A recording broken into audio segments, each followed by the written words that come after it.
Hello, my name is Ruby and welcome to the IBLA program. Previously, we have talked about the North American Free Trade Agreement or NAFTA's goals, reservations, trade barriers, and investment policies between the United States, Mexico, and Canada. Today, we will be discussing further about tariff systems in the United States with an emphasis on the Customs Service of Customs Law in the United States. So under the custom law, we will be discussing over what it is, the entry process, the assessment of duties, classification, and lastly, valuation. Here is an overview of the customs services. Foreign goods may only be imported into the U.S. after they have been processed by the U.S. Customs Service. These procedures are often confusingly and highly technical.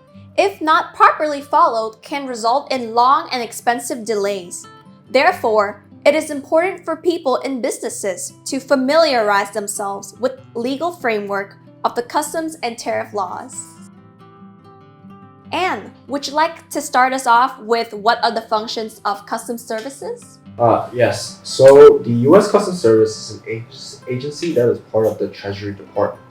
The Treasury Department is also responsible for the administration and enforcement of custom laws and the assessment and collection of duties, taxes, and fees on imported goods. Taryn, would you like to add anything? Yes, the Customs Service Agency also supervises the entry and unloading of vessels, vehicle, and aircraft into the U.S. So they also combat smuggling and help to enforce of a variety of federal regulation through the cooperation with the government and agency. That's great. And Ms. Nguyen, can you tell us a little bit about organizations within the Customs Service?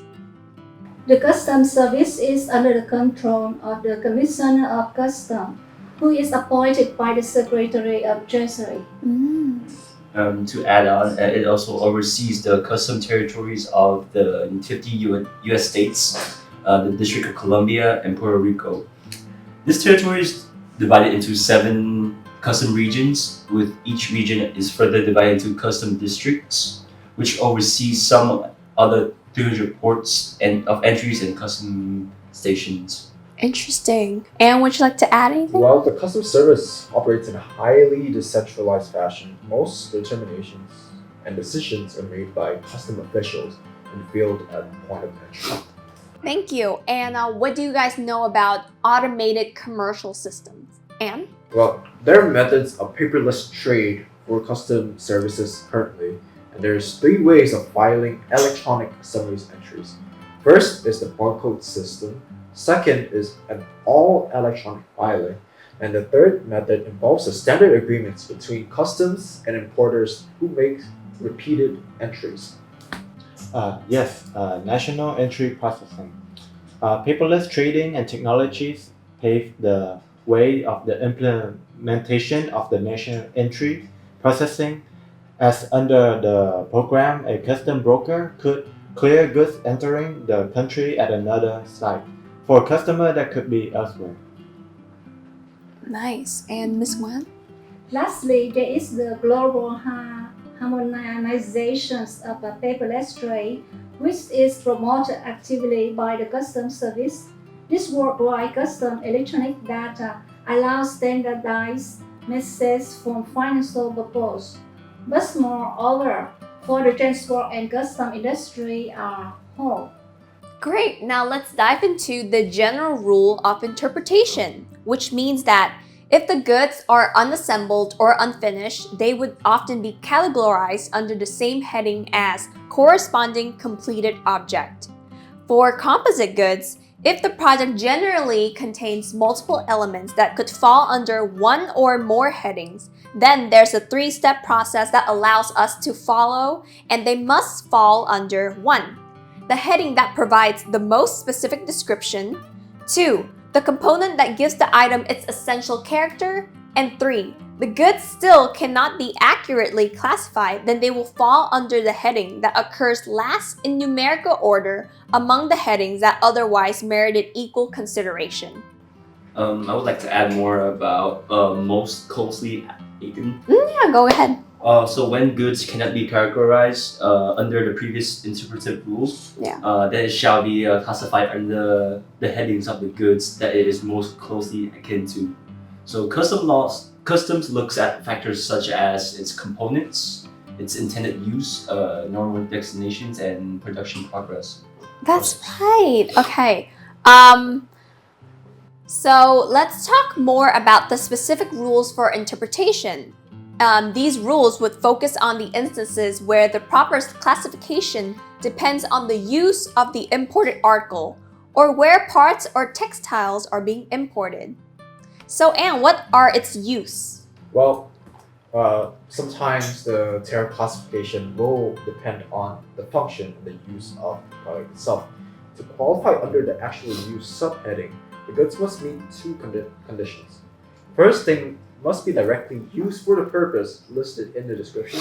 And second, the importer must provide customs with verification that the goods have continued with this use within the 3 years of the date of entry.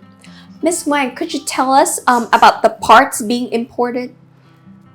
Custom has developed guidelines for determining if an item is a part. First, the part generally could not be used on its own. It would have to be combined with other items to be of use. Second, a part must be essential for the proper functioning of the article of which it is to be attached. Oh, and Tarun, what about the imported textiles? When an article is composed of more than one textile material, it is classified according to the material that constitutes the predominant weight of the combination. Well, thank you for that discussion. But to really get into the uses and textiles and parts, let's take a look at the case of Sears, Roebuck & Co. and v. the United States. So facts. Sears imported tuners, amplifiers, turnables, and dual cassette decks from Japan to sell them at retail as a serial rack system. The Customs Service classified the articles as individual components and assessed the duties at the following volume rates. That is the turner to be 7.7%, amplifier to be 5.9%, and the dual cassette deck to be 4.2%. Sears protested that the classification containing the imported merchandise constituted an entity that should be assessed at the rate of 4.2%. So the issue here is, should the stereo equipment be classified as an entirety rather than as separate components or parts? Let's please start the discussion with John. All right, so we just mentioned this theory of the special rules of interpretations. So in this situation, the imported goods as tuners, amplifiers, turntables, and dual cassettes decks can all be sold on the market in parts of it. I think this is correct. That's a custom codified tariff according to its section. Oh yeah. And we must understand that the individual components retain their individual identities and hence cannot be subordinated to the identity of the combination of cassettes. Duties are imposed on the individual components since the article in question retain their essential characteristic as a component. The customs doctrine of entries does not apply. Well, I understand all your ideas and I agree with it too. But so the question is, should the stereo equipment be classified as an entirety rather than separate components? Actually, the court's decision is no. Under the doctrine of entireties, when an importer imports a set of components designed to form a single sellable unit, the merchandise is classifiable as that single unit.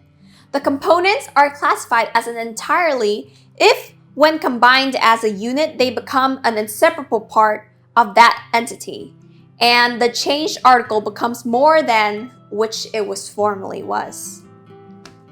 So, any questions about that? Well, then, thank you so much to the IBLA and especially Dr. Sung.